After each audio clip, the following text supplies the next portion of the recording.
Pasilip pa lang sa inaabangang Encantadia Chronicle Sangre, pero nakatitindig balahibo na. Nag-reunite kasi dito ang mga 2016 Sangre, kabilang na si Sanya Lopez na gumanap bilang Danaya. Kwento ni Sanya, proud na proud silang ipasa ang mga brilyante sa susunod na henerasyon ng mga Sangre. Nakikita talaga namin yung dedication nila when it comes to work, kung paano sila sa taping. So na-appreciate namin yung focus talaga yung bawat isa sa kanila. Yung talagang kilala nila yung character nila. Makikilala sa bagong kabanata ng Encantadia ang bagong tagapag-alaga ng brilyante ng lupa, si Tera, na bibigyang buhay ni Bianca Umali.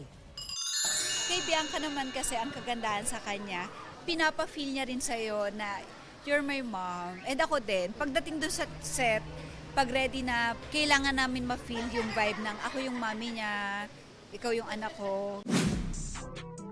At talagang hands-on din daw ang paghahanda ng iba pang mga bagong Sangre na sina Kelvin Miranda, Angel Guardian at Faith Da Silva. Pinanood nila yung 2016, kailangan nilang aralin because kami kasi yung parents, di ba? At kung nabitin daw o mas na-excite ang mga fans na magbalik sa mundo ng Encantadia, ang pangako ni Sanya, Marami pa yan, tutok lang. Simula pa lang yan, pasilip lang yan. para sa GMA Integrated News, Bea Pinlac, nakatutok 24 oras.